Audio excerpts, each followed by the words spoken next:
네, 하나님의 사랑이 마음에 충만하시기 바라겠습니다. 오늘 말씀은 로마서 11장 5절에서 7절 말씀입니다. 그런즉 이와 같이 지금도 은혜로 택하심을 따라 남은 자가 있느니라. 만일 은혜로 된 것이면 행위로 말미암지 않음이니 그렇지 않으면 은혜가 은혜 되지 못하느니라. 그런즉 어떠하냐? 이스라엘이 구하는 그것을 얻지 못하고 오직 택하심을 입은 자가 얻었고 그 남은 자들은 우둔하여 졌느니라. 아멘. 오늘 말씀의 내용은 바알에게 무릎을 꿇지 아니한 사람 7,000명에 대한 말씀이 계속되고 있는 내용입니다. 그 7,000명은 진실된 신앙인들이죠. 진실된 신앙을 가진 남은 자들은 어떻게 남은 자가 된 것일까요? 오직 하나님의 은혜로 그렇게 되었다라는 말씀입니다. 5절 말씀에 보면 그런즉 이와 같이 지금도 은혜로 택하심을 따라 남은 자가 있느니라. 그러니까 진실된 신앙인인 남은 자는 오직 은혜로 택하심을 받는다.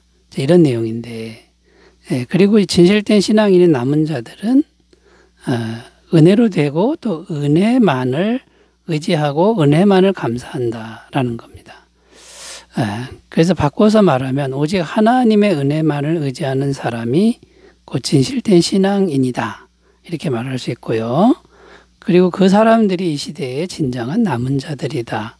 이렇게 말할 수 있다라는 것입니다. 그래서 오늘은 오직 은혜만을 의지하는 사람들은 어떤 특징들을 가지고 있는지 좀 더 깊이 생각하면서 말씀의 은혜를 나누겠습니다. 자, 오직 하나님의 은혜만 의지하는 사람의 특징 첫 번째는 행위를 자랑하지도 않고 행위 때문에 낙심하지도 않는다라는 겁니다. 에베소서 2장 8절 9절 읽습니다. 너희는 그 은혜에 의하여 믿음으로 말미암아 구원을 받았으니 이것은 너희에게서 난 것이 아니요 하나님의 선물이라. 행위에서 난 것이 아니니 이는 누구든지 자랑하지 못하게 함이라. 자, 무슨 말입니까? 우리가 신앙인이 된 것은 오직 은혜로 되었다는 말씀입니다. 우리의 행위로 된 것이 결코 아니라는 것이죠. 그러므로 참된 신앙인이라면 행위를 자랑하지 않는다라는 말씀입니다. 만약에 행위를 자랑한다면 그러면 참된 신앙이 아니라는 것인데요. 행위를 자랑하는 것은 어떤 것입니까? 내가 무언가 잘한 것이 있어서 그것 때문에 하나님께서 구원을 하게 했다. 이렇게 생각하는 겁니다. 이것은 엄청난 착각이고 엄청난 오해라는 것입니다. 마가복음 2장 17절 읽습니다. 예수께서 들으시고 그들에게 이르시되 건강한 자에게는 의사가 쓸데없고 병든 자에게라야 쓸데있느니라. 나는 의인을 부르러 온 것이 아니요 죄인을 부르러 왔노라 하시니라. 자, 이 말씀은 어떤 의미가 있습니까?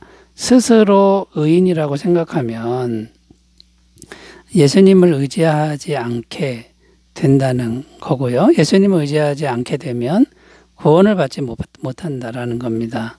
그런데 반대로 스스로 죄인이라고 생각하면 그러면 스스로의 힘으로 구원을 못 받으니까 예수님을 의지하게 된다라는 거고 예수님을 의지하니 그것이 구원이 되고 참 신앙이 된다라는 말씀입니다. 자, 결론적으로 말씀드려서 참 신앙인은 어떤 사람입니까? 자기 행위는 잘한 것이 전혀 없고 잘한 게 없는데 오직 예수님을 믿어서 예수님의 은혜만을 믿고 의지하는 것이 참 신앙이다라는 겁니다. 또 오직 은혜만을 의지하는 사람은 어떤 특징이 있습니까? 잘한 행위가 없다고 낙심하지도 않는다는 겁니다. 앞에서는 행위를 자랑하는 거고 지금은 행위 때문에 낙심하지도 않는다는 겁니다. 왜 그럴까요? 어차피 구원을 받는 것은 전적인 예수님의 은혜로 구원을 받는다고 생각하기 때문에 자기 행위가 전혀 없어도 낙심하거나 비굴해지지 않는다라는 것이죠. 고린도전서 1장 27절 28절 그러나 하나님께서 세상에 미련한 것들을 택하사 지혜 있는 자들을 부끄럽게 하려 하시고 세상에 악한 것들을 택하사 강한 것들을 부끄럽게 하려 하시며 하나님께서 세상에 천한 것들과 멸시받는 것들과 없는 것들을 택하사 있는 것들을 폐하려 하시나니. 무슨 말이냐면 세상에서 정말 보잘것없는 존재를 하나님의 은혜로 구원하셨다는 겁니다. 왜 그렇게 하신 겁니까? 행위를 자랑하는 사람들, 그 사람들의 모든 교만을 부끄럽게 하려고 그렇게 하셨다라는 것이죠. 자, 그렇다면 오직 은혜를 의지하는 사람은 어떤 모습일까요? 교만하지도 않는다라는 거죠. 자기 행위 잘한 거를 자랑하지도 않고 또 마음이 높아지지도 않는다는 거고 또 행위가 없다고 낙심하거나 비굴하지도 않는다라는 겁니다. 그래서 아주 안정된 심령의 상태가 된다라는 것이죠. 자, 여러분 오직 은혜만 의지하는 그런 심령을 잘 가꾸시기를 바라겠습니다. 두 번째로 가보겠습니다. 은혜만 의지하는 사람은 어떤 특징이 있을까요? 두 번째는요. 모든 순간에 오직 은혜 주심을 믿고 기도한다라는 겁니다. 빌립보서 4장 6절 7절 있습니다. 아무것도 염려하지 말고 다만 모든 일에 기도와 간구로 너희 구할 것을 감사함으로 하나님께 아뢰라. 그리하면 모든 지각에 뛰어난 하나님의 평강이 그리스도 예수 안에서 너희 마음과 생각을 지키시리라. 무슨 말입니까? 모든 순간에 기도하라는 말씀이고요. 또 모든 순간에 기도하면 어떤 일이 일어납니까? 모든 순간에 기도하면 하나님의 평강이 마음과 생각을 지키신다. 이렇게 말씀하고 있습니다. 하나님의 평강은 무엇입니까? 성령님의 임재하심이죠. 자, 그러면 어떤 말이 됩니까? 기도하면 성령님의 임재하심이 마음에 이루어진다는 것이고 성령님의 임재하심이 마음에 이루어지면 평강이 우리 마음을 지배하게 되고 또 우리 마음을 통해서 성령님이 얼마든지 역사할 수 있다라는 것입니다. 빌립보서 4장 19절입니다. 나의 하나님이 그리스도 예수 안에서 영광 가운데 그 풍성한 대로 너희 모든 쓸 것을 채우시리라. 자, 우리가 예수님 안에만 있으면 모든 쓸 것을 채우신다고 합니다. 예수님 안에 있다라는 말은 우리 마음에 성령님의 임재하심이 있다라는 말과 같습니다. 그게 예수님 안에 있는 거고요.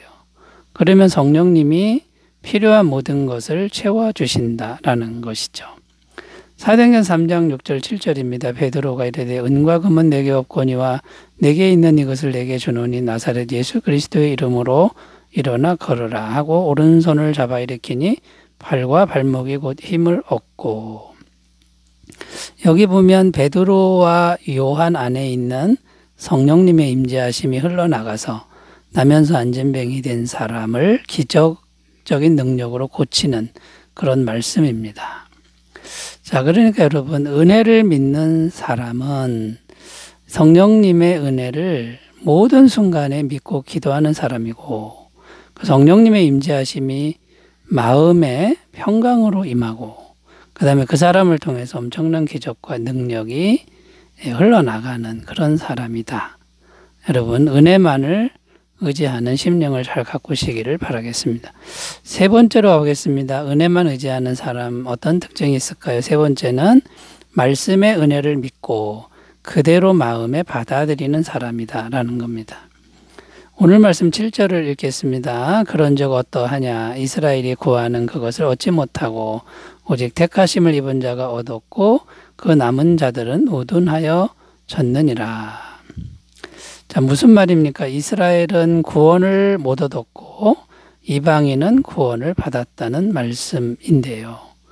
왜 그렇게 된 것입니까? 이스라엘은 구원을 얻으려고 율법을 지키는 행위를 의지했습니다. 그것은 구원을 얻을 수 있는 길이 아닌데 율법의 행위를 의지했다는 것이고 이방인은 행위를 의지하지 않고 복음을 듣고 그냥 믿었다는 겁니다.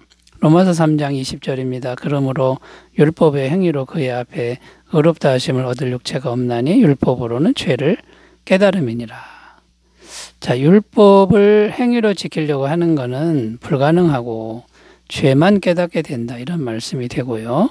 갈라디아서 3장 2절 3절입니다. 내가 너희에게 다만 이것을 알려 하노니 너희가 성령을 받은 것이 율법의 행위로냐 혹은 듣고 믿음으로냐, 너희가 이같이 어리석으냐, 성령으로 시작하였다가 이제는 육체로 마치겠느냐.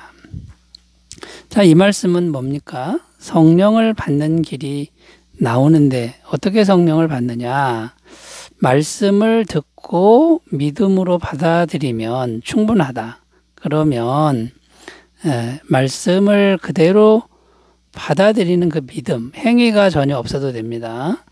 말씀을 그대로 받아들이면, 순수하게 받아들이면 성령이 임하신다라는 겁니다. 자, 그런데 하나님 백성 이스라엘은 어떻게 했습니까? 말씀을 듣고 믿음으로 충분한데, 말씀을 듣고 믿는 것보다는 자기 행위의 노력으로 율법을 지키려고 했다라는 것이죠. 자, 그러니까 여러분, 우리의 구원은 어떻게 되는 겁니까? 오직 듣고 믿음으로 충분하다는 겁니다. 말씀을 듣고 순수하게 받아들이는 것으로 충분하다. 곧 행위가 아니라 오직 하나님의 은혜를 받아들여야 된다, 이런 말씀이 되는 거죠. 자, 그러므로 어떤 사람에게 은혜가 오는 것입니까?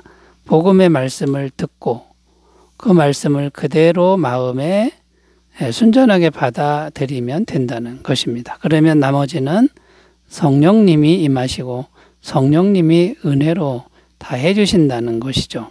믿음도 주시고 영안도 열어주시고 체험도 주신다는 겁니다. 자, 그러니까 중요한 게 뭡니까? 말씀을 마음에 그대로 받아들이고 간직하고 묵상하는 게 중요합니다. 그러면 성령님이 말씀을 통해 임하시는 게 핵심이 되는 것이죠.